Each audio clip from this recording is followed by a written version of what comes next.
It was summer once more on the island of Sodor.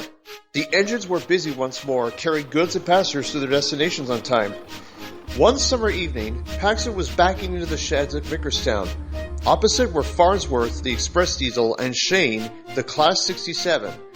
Farnsworth, as he always was, spoke with pride.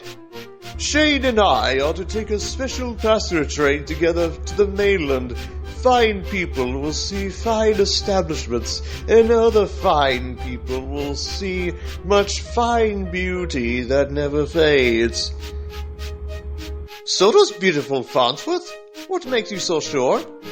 "Pretty simple, Paxton. Over the steam has faded away." "Now, Farnsworth, not all steam engines are scrapped. Remember a few years back you broke down and Pete had to cover for you?" Farnsworth, red with embarrassment, oiled into the sheds. "Don't worry about him. Farnsworth can get full of himself sometimes." Paxton smiled as all three diesels went to sleep. They were going to be in for a big surprise. The next day, Farnsworth and Shane were at the platform. As Philip shunted the coaches into place, a disgruntled passenger and her wife argued and argued. It continued for minutes on end. The other passengers boarded the coaches, and soon they coupled up to the back of Shane. Farnsworth, meanwhile, admired the view from the station. "There shan't be any confusion today, my dear Shane," said Farnsworth with a smile. Paxton, meanwhile, was asked to take ballast trucks to the other end of the line. Tornado, who had come to the island to visit, sat in the sidings. A rail enthusiast asked if you could get a photo. Tornado smiled. "Of course you can. Just be careful as long as you're not too close to the trucks." The rail enthusiast smiled and took his photograph and number. By this point, the guard waved his green flag and blew his whistle. Old Stuck-Up was idle opposite, was waiting to leave with his passenger train for the mainland. He happened to notice the arguing couple in the distance. He thought nothing of the situation. But then everything happened at once. Farnsworth and Shane slowly rolled out of the station. Just as the wife leapt in a huff, not seeing a horrified Farnsworth, he blew his horn. The woman didn't even flinch. She kept focusing her anger towards her husband. Farnsworth blew his horn again and again. The woman finally got out of the way. The husband kept arguing and arguing. It was then the woman turned around, picked up a piece of ballast from the line side, and hurled it towards the husband. But instead of hitting the husband, the rock hit Farnsworth's side. "You dare to cause confusion!" The woman picked up another rock and hit Farnsworth's side once more. The woman finally stormed off. Farnsworth, seething in rage, blew his horn in a rage, and he pulled the train the rest of the way. Shane remained respectfully silent. By the time they got to the station, they were late. The passengers told the station master what a bad railway it was.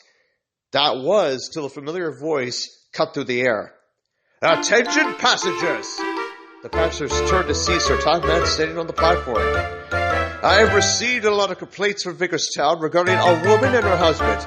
Both have been barred from entering railway property pending an investigation. It's highly illegal for any passenger and or person to throw objects at locomotives, especially when operational. That Karen deserves to have a hefty sentence, sir, if I may add," Farnsworth interjected. The passengers cheered for Farnsworth. Shane spoke up. "The woman was aiming the rock at her husband, sir." Sir Thomas thought for a moment, then considered. "Thank you for telling me, Shane. I will talk to both her and the husband later." The rest of the journey was uneventful. Upon returning to Vickerstown, Paxton was there waiting.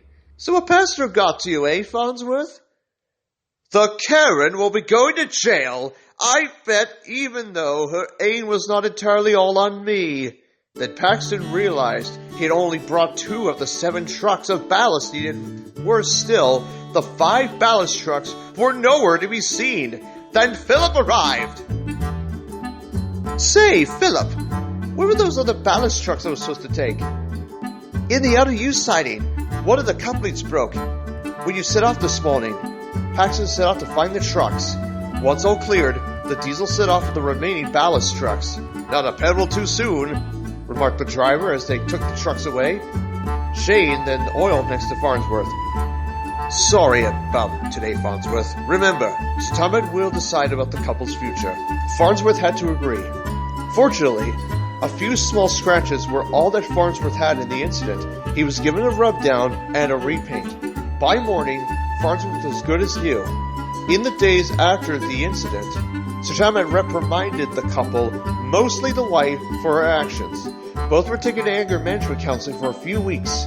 Once they completed the program, they were allowed back on railway property. The passengers were hesitant at first, but after seeing how much they changed, everyone soon made amends. Farnsworth was especially thankful that things had returned to normal. At least, things will be peaceful for a while. At least I hope that is the case. Between you and I, railway safety is a huge priority and is and always will be emphasized across all of not just Sodor, but the many railways across the world. Don't you?